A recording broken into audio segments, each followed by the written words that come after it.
Hello everyone, my dear student and my friends. मैं आज आप लोग के बीच क्लास 10 का फिर से एक नया टॉपिक लेके आया हूं और इस नया टॉपिक बहुत ही इंपॉर्टेंट है। यह नया टॉपिक है बेटा, गोलीय दर्पणों से बनने वाले प्रतिबिंबों की स्थितियां ज्ञात करना। गोलीय दर्पणों से बने प्रतिबिंबों की स्थितियां ज्ञात करना। आप लोग को बताया गया था कि बेटा उत्तल दर्पण से भी प्रतिबिंब बनता है और अवतल दर्पण से भी प्रतिबिंब बनता है, लेकिन यह प्रतिबिंब बनता कैसे है, इसके कुछ रूल्स हैं बेटा। इसके मुख्यतः 3 रूल हैं। अगर यह 3 रूल आपको याद रहेंगे तो आपको प्रतिबिंब समझने में कोई परेशानी नहीं होगी। तो 3 रूल आपको हमने क्या बताया कि इसमें आप एक लाइन लिख सकते हो कि गोलीय दर्पणों से बनने वाले प्रतिबिंबों की स्थितियां ज्ञात करने के लिए मुख्यतः इसके कितने बेटा नियम, प्रतिबिंबों को स्थितियां ज्ञात करने के लिए बेटा मुख्यतः इसके 3 नियम हैं। जो इसका पहला नियम है मैं बेटा वो बताने चल रहा हूँ। इसका जो पहला नियम ये समझ गए, ये अवतल दर्पण है बेटा। कौन सा दर्पण है? ये उत्तल दर्पण है। तो पहला नियम मैं बताने चल रहा हूं, पहले आप स्टेटमेंट सुन लीजिए। अगर कोई प्रकाश किरण बेटा, ये देखिए हमने बताया था ये तो मुख्य अक्ष है पूरा, ये ध्रुव है, ये मुख्य फोकस है, ये वक्रता केंद्र है। इसमें बेटा क्या है, यह ध्रुव है, यह मुख्य फोकस है, यह क्या है, वक्रता केंद्र है। तो पहला पॉइंट, पहला नियम आप समझिए कि अगर ये देखिए, अगर एक प्रकाश किरण देखिए, पहले समझिए, एक प्रकाश किरण देखिए बेटा ऐसे चल रही है और ऐसे गई, दर्पण के किसी बिंदु से टकराई और टकराने के बाद बेटा ये मुख्य फोकस में से होकर निकल गई।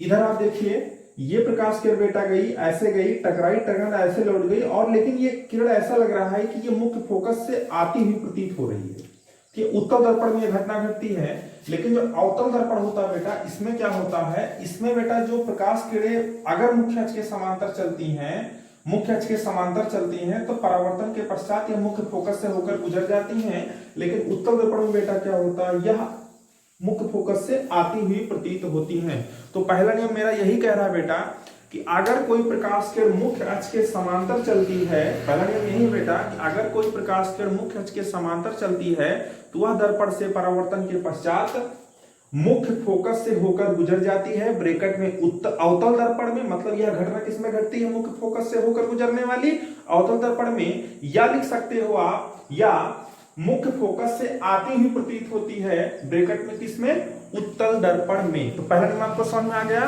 कि अगर कोई प्रकाश के मुख्य फोकस मुख्य अक्ष के समांतर गुजरे, देखिए मुख्य अक्ष के समांतर है नहीं, हर जगह दूरी समान है, कहीं भी दूरी घट बढ़ नहीं होती। यही तो दो समानांतर रेखाएं, दो समानांतर रेखाओं के बीच की दूरियां क्या होती हैं, समान होती हैं। तो इसलिए मैंने बोला कि ये प्रकाश किरण मुख्य अक्ष के क्या है, समांतर। देखिए ये प्रकाश किरण ऐसे आ रही है, आने के बाद दर्पण से टकराई, टकराने के बाद मुख्य फोकस से होकर गुजर गई। तो मैंने आपसे क्या बताया कि पहला नियम कह रहा है कि अगर कोई प्रकाश किरण मुख्य अक्ष के समांतर चलती है तो बेटा सीधा सीधा जान लीजिए वह किधर से गुजरेगी, परावर्तन के पर। लेकिन परावर्तन के पश्चात यानी दर्पण पे जब पड़ेगी तो उसका परावर्तन होगा, तो परावर्तन के पश्चात वो कहां से गुजरेगी, मुख्य फोकस से होकर गुजरेगी। आई होप पहला नियम आपको समझ में आ गया होगा। दूसरा नियम एकदम जस्ट इसका बेटा क्या है, अपोजिट है।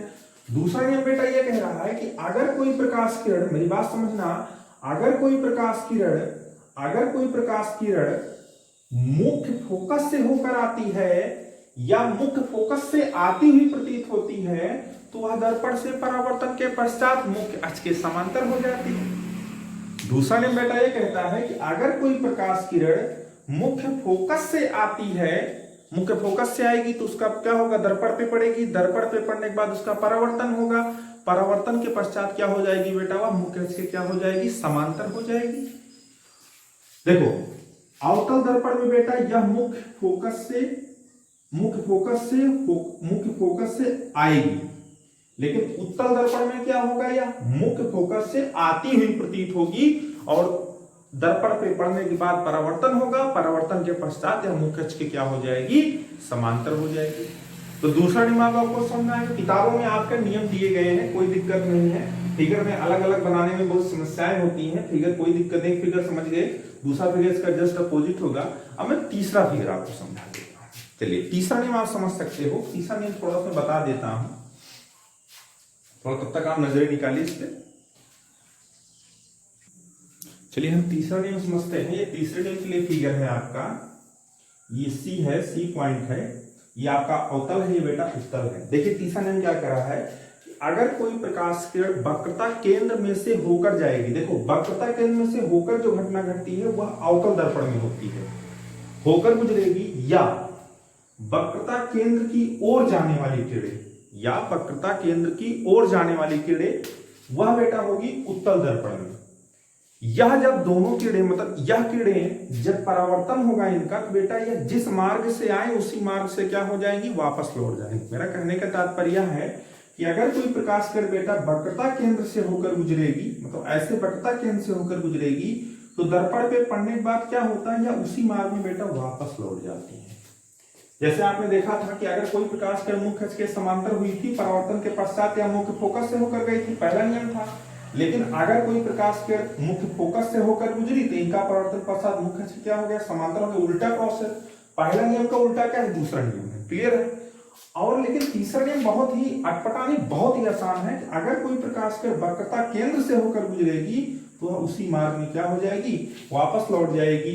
यह तीसरा नियम बेटा। अगर ये तीनों नियम आपको तैयार हैं, अब मैं आपको इसके आगे का जो टॉपिक बताऊंगा कि कैसे प्रतिबिंब बनते हैं। अवतल दर्पण में कितने स्थितियां हो सकती हैं प्रतिबिंब बनने की, उत्तल दर्पण में कितनी स्थितियां हो सकती हैं प्रतिबिंब बनने की। उसके बाद आपको लेकिन तीनों नियम तैयार रहेंगे तभी आपको लेकिन तैयार रखना, क्योंकि अगला वीडियो जो बनेगा वो मैं बताऊंगा कि अवतल और उत्तल दर्पण में प्रतिबिंब बनते कैसे हैं, इनकी स्थितियां कैसे हो सकती हैं। आई होप मेरा वीडियो आपको अच्छा लगा होगा। मेरे चैनल को सब्सक्राइब कीजिए, लाइक कीजिए। बेटा अगर वीडियो को वॉच करते हो तो आप लाइक जरूर करिए, डिसलाइक करना हो डिसलाइक करिए। मेरा थोड़ा मेरे मोटिवेशन के लिए कमेंट जरूर किया करिए, सर मेरा वीडियो लगा कैसा, वीडियो मेरा लगा कैसा। ठीक है? और ठीक है, लास्ट में मैं आपको यही कहूंगा, आप लोग खूब पढ़िए, खूब पढ़िए। धन्यवाद। अगला वीडियो जल्दी आएगा।